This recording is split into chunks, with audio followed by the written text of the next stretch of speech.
যদি কারো কাছে টাকা পাওয়ার হে যদি ঘুরাইতে তাই তোমারে রাত 2:30টার সময় যায় উঠবা হে বাড়িতে, যখন বউরেলে শান্তিতে ঘুমাই থাকবো তখন যায় নক করে টাকাটা চাইবা, দেখবা শান্তি মান্তি সব উড়ে গেছে গা, জমি বেচ চাই না তোমার টাকা দিয়ে দিব। কি বলেন আপনি?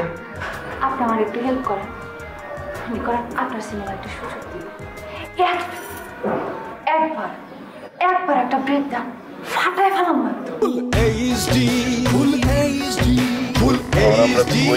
জানো, যাইতেছি আলমের বাড়ি, আলমের বাসায়।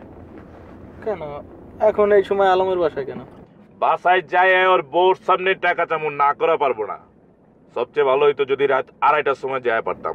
শোনো, তোমার একটা বুদ্ধি শিখে দেই, যদি কারো কাছে টাকা পাওয়ার হে যদি ঘুরাইতে তাই তোমারে কি করবে জানো, রাত 2:30টার সময় যায় উঠবা হে বাড়িতে, যখন বউরেলে শান্তিতে ঘুমাই থাকবো তখন যায় নক করে টাকাটা চাইবা, দেখবা শান্তি মান্তি সব উড়ে গেছে গা, জমি বেচ চাই না তোমার টাকা দিয়ে দিব। যাই হোক, এখন যাইতেছি, তুমি যাইবা আমার লগে, যাইয়া বউর সামনে জোর গলায় সিনা টান করে পুরুষ মানুষের মতো কইবা, বুঝছো না? এটা খালি তুমি কইবা জোর গলায়, বাকি দায়িত্ব আমার, তোমার আর কোনো দায়িত্ব নাই। এরপরে দাও আমি কি করি।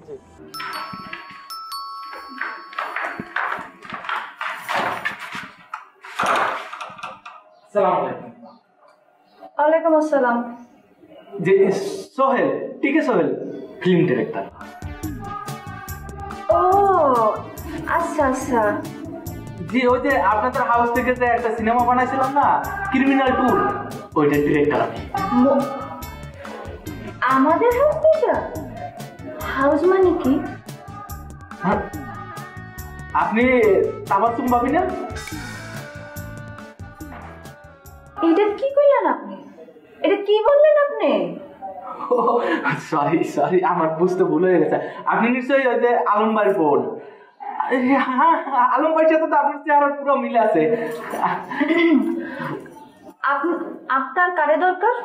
না মানে আমার তো দুজনেরই দরকার। কোনো সমস্যা নেই, আসেন ভেতরে আসেন।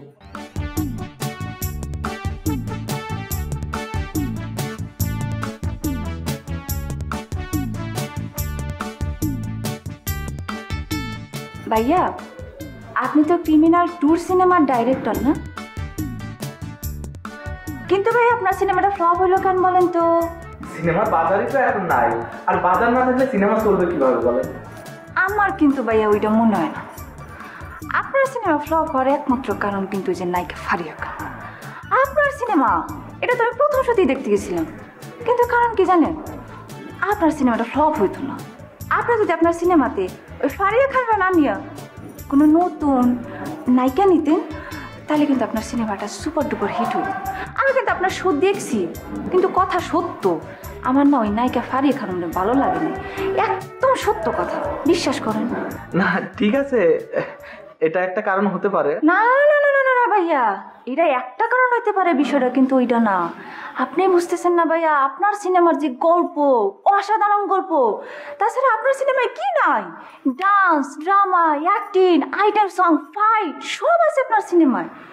কিন্তু বিশ্বাস করেন ভাইয়া, আপনার সিনেমাটা একমাত্র এবং শুধুমাত্র ওই নায়িকা ফারিয়া খানমের জন্য ফ্লপ হয়েছে। যে মানে আচ্ছা, আলম ভাই কখন আসবেন?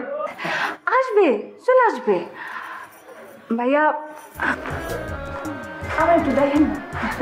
মানে কি আপনাকে দেখবো? মানে একটু ভালো মতন দেখেন না ভাইয়া, মানে আমি কি নায়িকা হইতে পারি না? অবশ্যই পারেন, কোনো সমস্যা নাই। আপনি আপনার ভাই হচ্ছে প্রডিউসার, আপনি চাইলে নায়িকা হয়ে যেতে পারেন, কোনো সমস্যা নাই।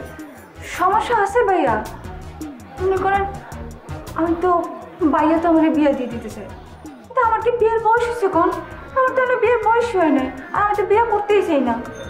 ভাইয়া আসলে আমার নায়িকা বানাইতে চায় না। আপনি আমার হেল্প করেন। কি বলেন আপনি? আপনি আমার একটু হেল্প করেন, আপনার সিনেমা একটা সুযোগ দিন, একবার একটা ব্রেক দেন, ফাটায় ফেলাম হয়তো। ভাইয়ার আমার সঙ্গে এই বিষয় নিয়ে কথা বলার কোনো দরকার নেই, বুঝিনি তো। সে তো আমারে নায়িকা বানাইতে চায় না, বুঝলেন না ভাইয়া? আপনি আমার সুযোগটা দেন, আমি আপনার একদম খাস শিষ্য হয়ে থাকবো, কথা দিলাম।